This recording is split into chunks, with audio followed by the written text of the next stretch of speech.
Bonjour à tous, au cours de cette vidéo, vous allez retrouver la correction de la première activité qui était le rapprochement des individus sexués.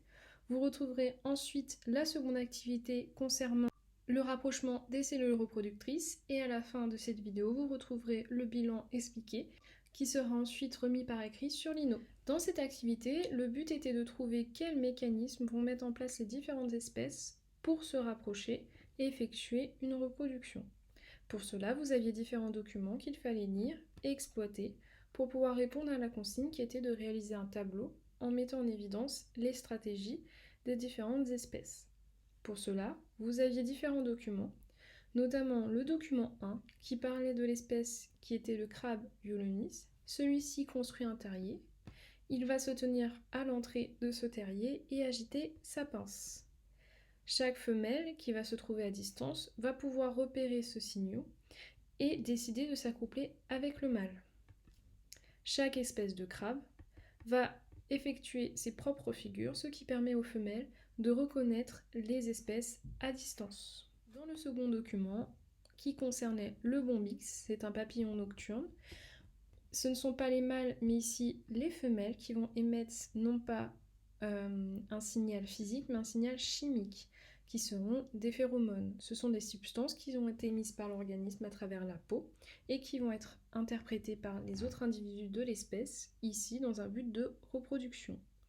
Les mâles, généralement à une certaine distance, de plusieurs kilomètres, vont donc recevoir ces signaux et cela va entraîner une modification du comportement du mâle qui va partir cette fois à la recherche de la femelle, favorisant ainsi l'accouplement.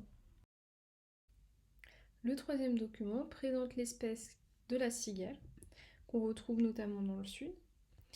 Cette espèce, au printemps, va émettre plusieurs chants, et c'est ces chants-là qui viennent des mâles, qui vont attirer les femelles.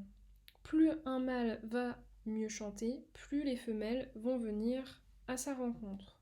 Après l'accouplement, les femelles vont donc pondre des œufs qui vont se retrouver au niveau du sol et s'enfoncer à la recherche des racines de plantes.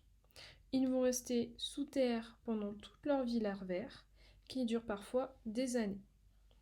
Quand les larves sortent à leur libre, elles vont donc muer et devenir adultes. Le document 4 présente le cerf. Les mâles vont, au début de l'automne, quand la nuit commence à tomber, émettre des meuglements rauques qu'on appelle brame, qui est le cri du cerf, et ce cri va en même temps intimider les concurrents, mais aussi appeler les biches dans un but de reproduction.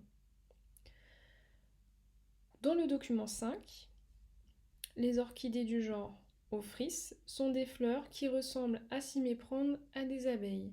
Elles vont aussi, en plus de leur ressembler, émettre la même odeur que les abeilles femelles.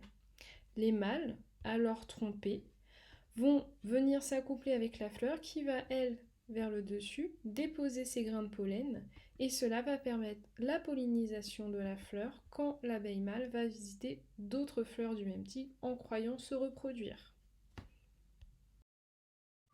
On peut donc réaliser le tableau après avoir étudié les différents documents que je vous ai présentés avant.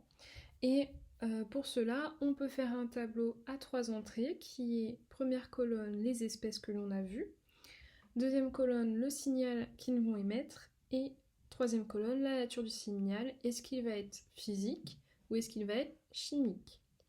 Pour le crabe violoniste, il fait des figures avec sa pince, c'est donc un signal physique. Le bombix, il utilise des phéromones, c'est donc un signal chimique. De même que les orchidées Ophrys qui vont utiliser les odeurs pour attirer les abeilles, ce sera un signal chimique. Tandis que la cigale et le cerf vont faire des chants et ce seront des signaux physiques. N'oubliez pas d'ajouter un titre à votre tableau qui représente donc les signaux émis par les différentes espèces afin de se reproduire.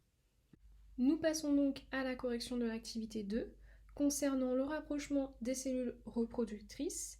Nous sommes donc dans une nouvelle partie qui s'intitule Grand B, le rapprochement des gamètes.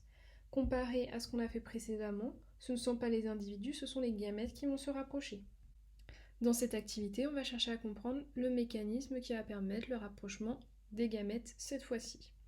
On va mettre en œuvre une démarche expérimentale, c'est-à-dire qu'on va émettre une hypothèse, réaliser ou analyser une expérience qui a déjà été faite, relever les résultats de cette expérience, interpréter ces résultats, valider ou infirmer notre hypothèse, voir si celle-ci était juste ou pas, et conclure sur notre expérience. Le document présentait l'attirance des gamètes chez l'oursin et une expérience qu'on avait réalisée. On a réalisé cette expérience avec l'espèce Arbacia punctulata et on a réussi à isoler une molécule qu'on appelle Resact et on voulait vérifier si ce Resact avait une influence ou pas sur la reproduction. Dans la première expérience, on plaçait les spermatozoïdes seuls. On remarque que ces spermatozoïdes vont dans tous les sens de manière incohérente. Dans la deuxième série, on place les spermatozoïdes et au sein de la pipette, on va mettre les ovules. On remarque que les spermatozoïdes s'orientent naturellement vers les ovules, sans toutefois s'y précipiter.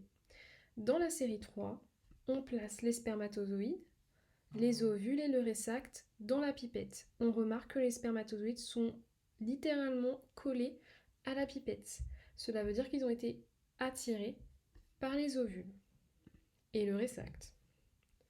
On réalise une dernière expérience, une expérience complémentaire qui va avoir pour but de placer le Resact d'Arbacia punctulata avec les spermatozoïdes d'une autre espèce d'oursin.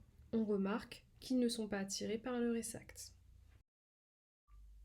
Dans la première question, on vous demande de rédiger une hypothèse. Une hypothèse, je vous le rappelle, c'est ce que l'on cherche, c'est ce qu'on veut tester. Donc on va commencer notre hypothèse par je suppose ou je pense que. Ici, notre hypothèse sera de supposer que les gamètes mâles vont être attirés non seulement par l'ovule, mais aussi par le Resact. Pour analyser les résultats des expériences, on va donc dire pour chaque série ce que l'on voit. Donc on va commencer par je vois que. Pour la première série, je vois que les gamètes mâles n'ont pas forcément de mouvement comme je vous le disais précédemment. Contrairement à la série 2 où on voit qu'ils s'orientent vers l'ovule.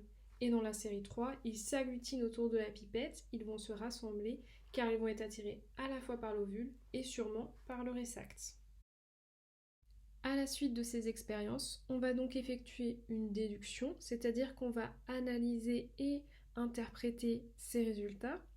Pour cela, on va commencer notre phase par j'en déduis que, et ici, notre déduction est que les gamètes mâles sont attirés non seulement par l'ovule, mais aussi par le Resact.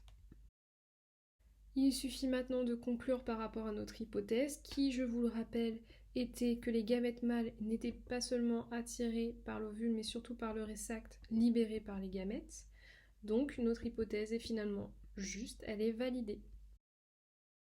À la suite des 3 expériences qui avaient été réalisées avec le Resact, les spermatozoïdes et les ovules, on avait réalisé une 3e expérience qui était de savoir si ce Resact allait attirer les spermatozoïdes d'une autre espèce. On va donc émettre une hypothèse par rapport à cette expérience qui a été faite. On peut supposer que les molécules libérées par les différentes espèces appelées Resact vont être différentes d'une espèce à une autre. La dernière question de cette activité est de proposer une expérience qui permettrait de tester l'hypothèse qu'on vient de formuler. Pour cela, on va donc isoler la molécule sécrétée par les gamètes femelles d'une autre espèce, qu'on va appeler espèce 2.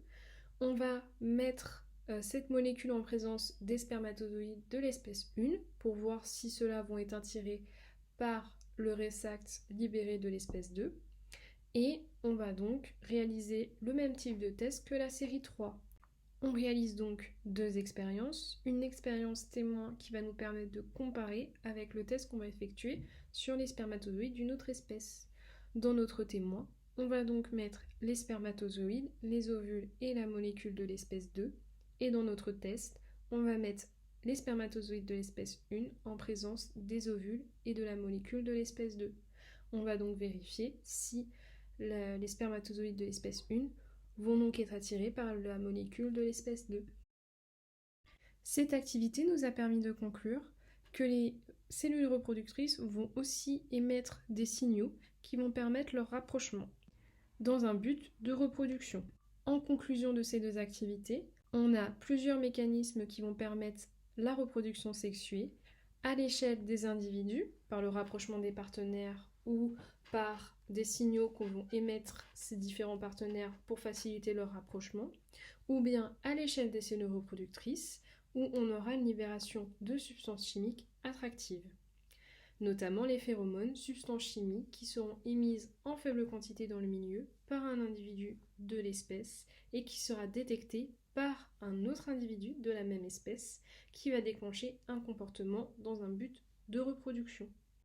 Vous trouverez le bilan écrit sur le Lino ainsi que le compte-rendu de vos différents travaux dans le Lino également. Je vais poster de suite la prochaine activité à faire pour la semaine prochaine. Vous retrouverez la date directement sur cette activité. Et je vous dis bon courage et à bientôt!